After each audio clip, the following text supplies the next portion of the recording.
दोस्तों साल 49 बम्बई में मजदूर आंदोलन रैली के दौरान यूपी के रहने वाले एक तरक्की पसंद शायर ने एक नज्म पढ़ी। इस नज्म की गूंज उस वक्त की नेहरू सरकार तक पहुंची। सरकार ने इसे बगावत माना और उस वक्त के गृह मंत्री मोरारजी देसाई ने उस शायर की गिरफ्तारी का फरमान जारी कर दिया। आखिरकार एक बैठक के दौरान इस शायर को गिरफ्तार कर लिया गया और जेल की सलाखों के पीछे डाल दिया गया। जेल से रिहाई के बदले शायर से माफी की पेशकश की गई, लेकिन बेबाक और वामपंथी सोच वाले शायर ने यह कहकर माफी मांगने से इनकार कर दिया कि शायरी कोई गुनाह नहीं। अपने इजहार ख्याल के लिए माफी क्यों? नतीजा ये हुआ कि इस शायर को 2 साल जेल में बिताने पड़े। जेल से आजाद होने के बाद अपनी शायरी से लोगों का दिल जीत लिया। जो सरकारें इस शायर की तल्ख नज़मों से बेचैन हो जाया करती थीं, वही उसे नेशनल मंच देने लगीं।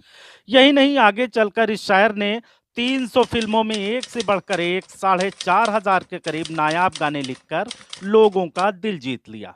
दिलचस्प बात यह कि जिस सरकार ने नज्म पढ़ने पर इस शायर को जेल की सलाखों के पीछे डाल दिया था, उसी सरकार ने साल 93 में उसे देश के सबसे बड़े दादा साहब फाल्के अवार्ड से नवाजा।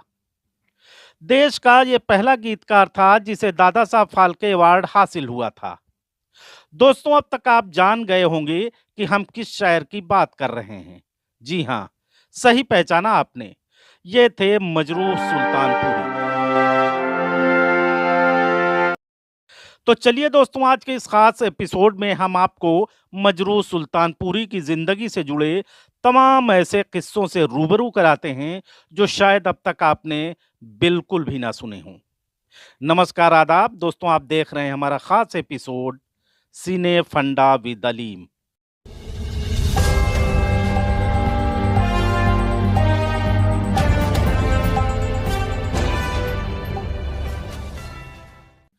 साल 1919 की पहली अक्टूबर को यूपी के सुल्तानपुर जिले के एक छोटे से गांव गजेहड़ी में एक सिपाही मोहम्मद हसन के घर पैदा हुए मजरूह सुल्तानपुरी का असली नाम असरारुल हसन खान था। अरबी, फारसी और उर्दू में शुरुआती तालीम ली।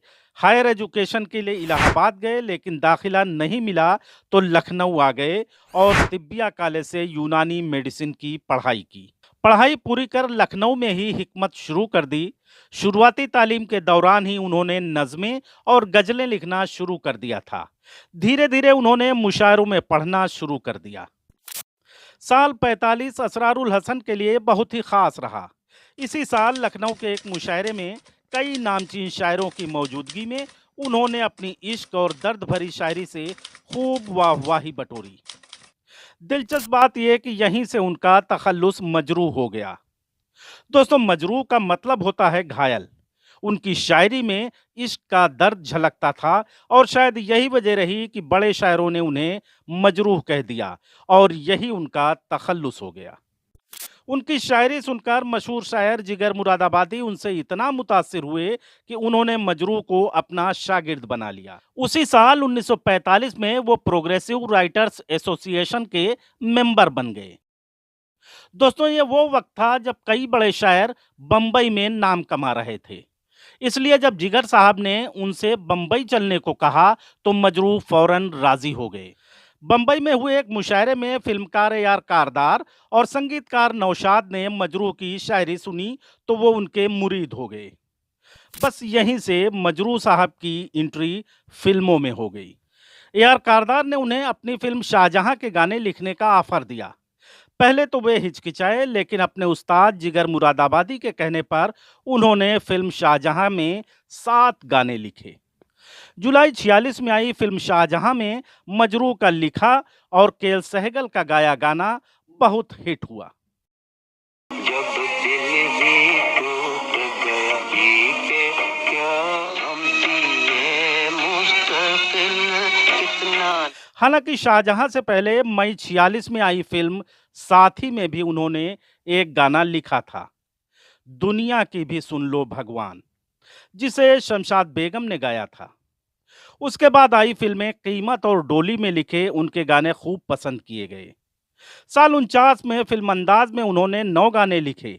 सभी गाने एक से बढ़कर एक हैं। मुकेश का गाया ये गाना आज भी बहुत मशहूर है। अगर जीवन भर मैं गीत सुनाता मजरू साहब की शोहरत फैल ही रही थी कि उनकी एक नज्म ने हंगामा बर्पा कर दिया। दरअसल उन्होंने मजदूर आंदोलन के दौरान अपनी नज्म के जरिए पंडित नेहरू पर तंज कसते हुए उन्हें कॉमनवेल्थ का दास कहा था और उनकी तुलना हिटलर से की थी। नतीजा ये हुआ कि उन्हें जेल जाना पड़ा। जेल में रहने के दौरान मजरू साहब को भले ही माली नुकसान हुआ हो, फिल्मी करियर में टेम्परेरी नुकसान हुआ हो, लेकिन अदबी दुनिया में उनकी शोहरत खूब बढ़ी। जेल में रहते हुए भी उन्होंने शायरी नहीं छोड़ी और लिखते रहे। जेल में रहने के दौरान ही उन्होंने राज कपूर के कहने पर उनके लिए गाने लिखे, जिन्हें साल 75 में आई फिल्म धर्म करम में राज कपूर ने इस्तेमाल किए। फिल्म धर्म करम का एक गाना एक दिन बिक जाएगा माटी के मोल बहुत मशहूर हुआ था। एक दिन बिक जाएगा माटी के मोल। साल 1952 में जेल से बाहर आए तो कमाल अमरोही ने उन्हें अपनी फिल्म दायरा में गाने लिखने के लिए साइन कर लिया। साल 53 में दायरा रिलीज हुई, जिसके तलत महमूद और मुबारक बेगम की आवाज में गाए गाने लोगों की जुबान पर छा गए। साल 54 में आई फिल्म आर पार ने तो उन्हें बुलंदियों पर पहुंचा दिया। इसके सभी गाने जबरदस्त हिट हुए। यार कभी पार लगाती रे नजर सैया। गुरुदत्त की इस फिल्म में म्यूजिक दी थी ओपी नैयर ने और आवाजें दी थी गीता दत्त, शमशाद बेगम और मोहम्मद रफी ने। लो मैं हारी पिया हुई ते बाबूजी धीरे चलना चार में। साल 55 में भी उनका जादू छाया रहा। उनके लिखे गानों वाली फिल्म मिस्टर एंड मिसेस 55 के सभी गानों ने धूम मचा दी। तुम हंसी हो इधर दिल जवा है। साल 56 में आई फिल्म सीआईडी के इस गाने पर लोग झूम उठे थे। पहला पहला प्यार भर के आंखों में। हालांकि मजरू साहब ने अपने वक्त के टॉप म्यूजिक डायरेक्टरों जैसे अनिल विश्वास, नौशाद, ओपी नैयर, मदन मोहन, रोशन, हेमंत कुमार, रवि और लक्ष्मीकांत प्यारेलाल के साथ काम किया था, लेकिन एस.डी. बर्मन और आर.डी. बर्मन के साथ उनकी जबरदस्त ट्यूनिंग थी। एस.डी. बर्मन के साथ साल 57 में आई फिल्म पेइंग गेस्ट का रोमांटिक सॉन्ग छोड़ दो आंचल जमाना क्या कहेगा। साल 58 में आई फिल्म काला पानी का आशा भोसले और मोहम्मद रफी का गाया अच्छा जी मैं हारे चलूं मान जा। और साल 58 में ही आई फिल्म 16वां साल का है अपना दिल तो आवारा जबरदस्त हिट हुआ था। अपना दिल तो आवारा न जा। साल 67 में आई फिल्म ज्वेल थीप का लता और भूपेंद्र सिंह के गाए गाने होठों में ऐसी बात में दबा के चली आई। को भला कौन भूल सकता है। उसके बाद उनकी काला पानी, दिल्ली का ठग, आखिरी दांव, सुजाता, लाजवंती, दिल दे के देखो, बम्बई का बाबू के गाने खूब पसंद किए गए।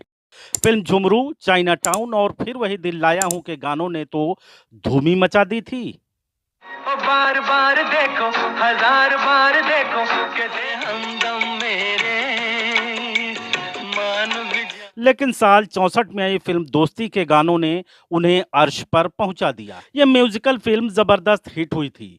इस फिल्म के गाने चाहूंगा मैं तुझे सांझ सवेरे के लिए उन्हें बेस्ट गीतकार के लिए फिल्म फेयर अवार्ड से नवाजा गया था।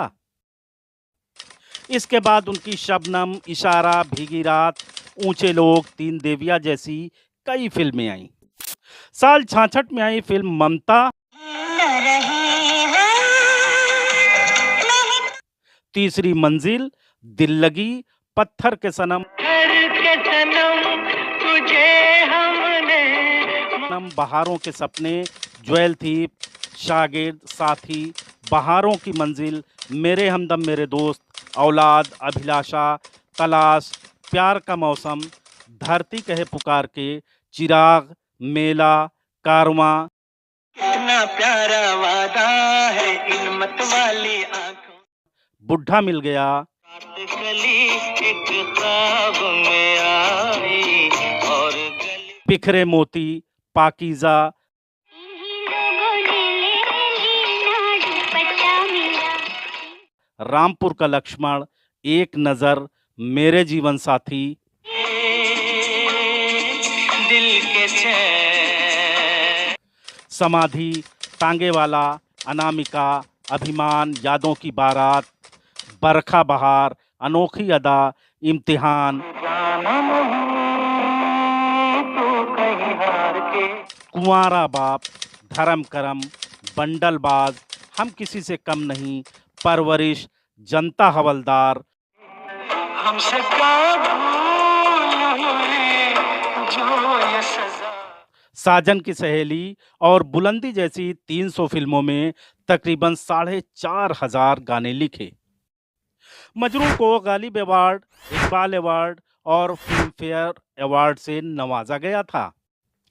यही नहीं, फिल्मों में दिए गए मजरू साहब के कंट्रीब्यूशन के लिए उन्हें साल 53 में दादा साहब फाल्के अवार्ड दिया गया था। मजरू अपनी जिंदगी के आखिरी दिनों तक फिल्मों से जुड़े रहे। साल 86 में आई फिल्म शाहजहां से शुरू हुआ उनका सफर साल 2001 में आई फिल्म 1-2 का 4 तक चला। हालांकि यह फिल्म उनकी मौत के बाद रिलीज हुई थी। 24 मई सन 2000 को 80 साल की उम्र में मजरूह इस फानी दुनिया से रुखसत हो गए। दोस्तों, आज के वीडियो में बस इतना ही। मिलते हैं ऐसे ही एक और वीडियो में। तब तक के लिए दोस्तों, खुदा हाफिज।